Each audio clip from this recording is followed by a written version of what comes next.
The best protection any woman can have is courage. A government is just only when the whole people share equally in its protection and advantages. Because man and woman are the complements of one another. We need women's thought in national affairs to make a safe and stable government. I would have girls regard themselves not as adjectives, but as nouns. We hold these truths to be self-evident, that all men and women are created equal. Truth is the only safe ground to stand on.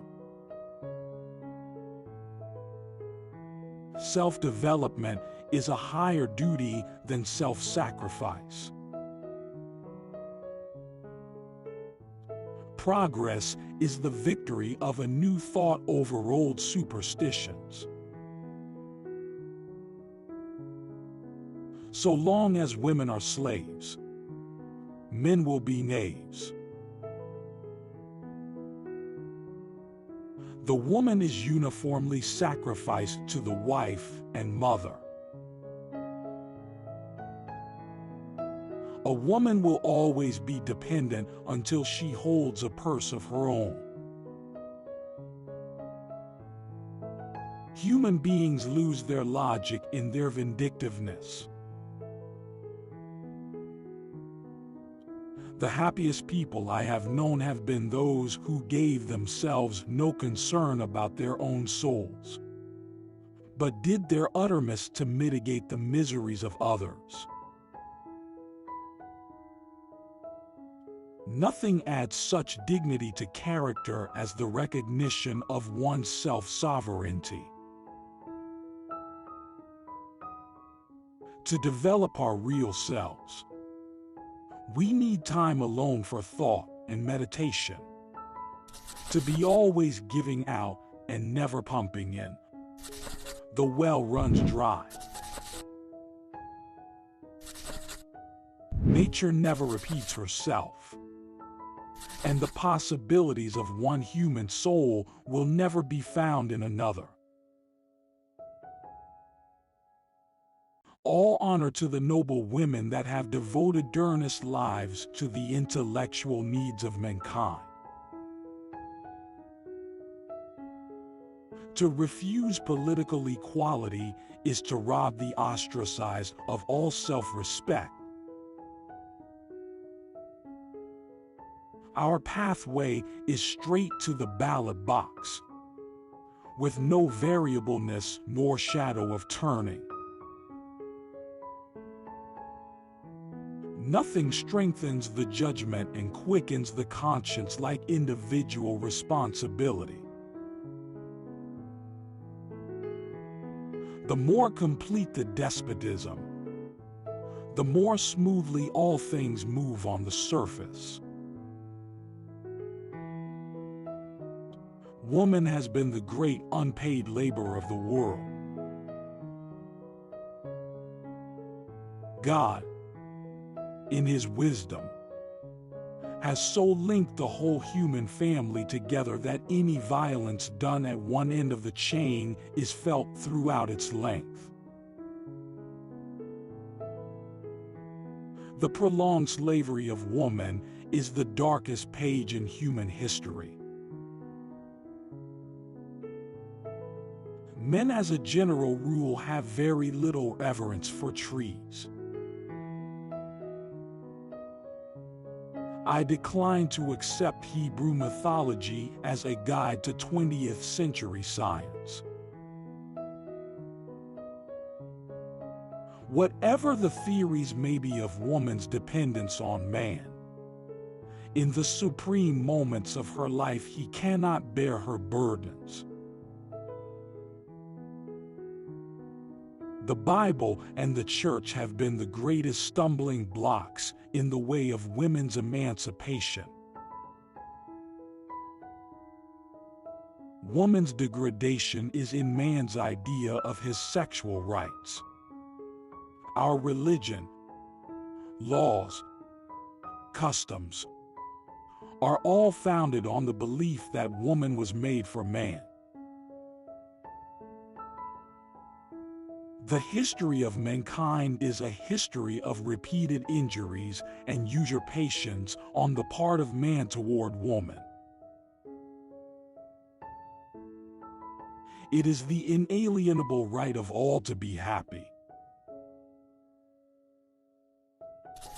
Every truth we see is one to give to the world, not to keep to ourselves alone.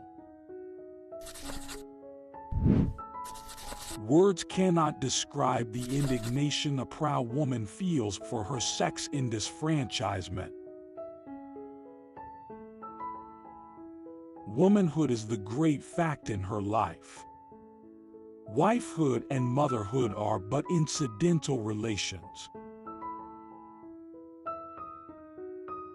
When we consider that women are treated as property, it is degrading to women that we should treat our children as property to be disposed of as we see fit.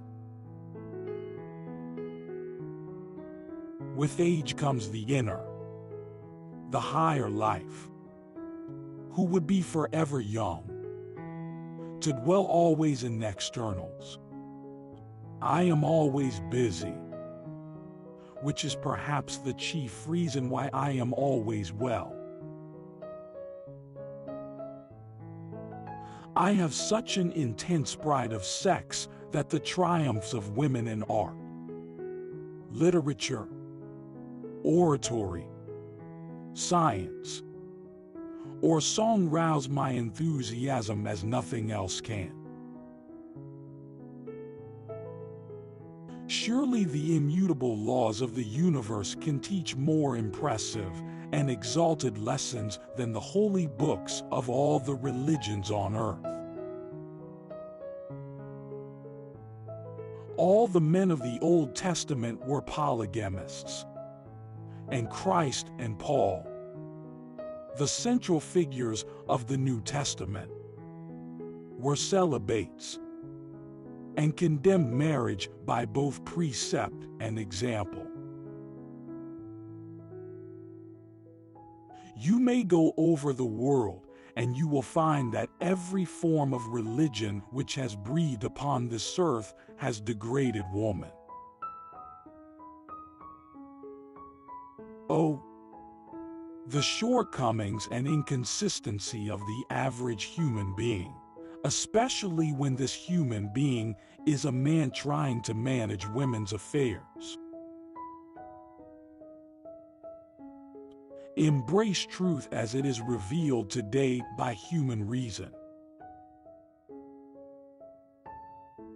All men and women are created equal.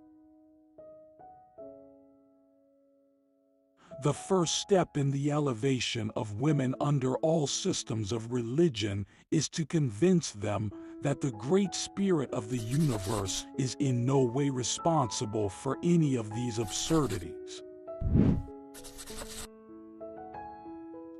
The desire to please those we admire and respect often cripples conscience.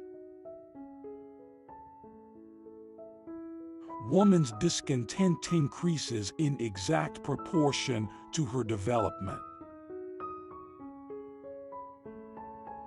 I think if women would indulge more freely in vituperation, they would enjoy 10 times the health they do. It seems to me they are suffering from repression. The history of the past is but one long struggle upward to equality. Among the clergy, we find our most violent enemies, those most opposed to any change in woman's position. The religious superstitions of women perpetuate their bondage more than all other adverse influences. The whole tone of church teaching in regard to women is, to the last degree, contemptuous and degrading.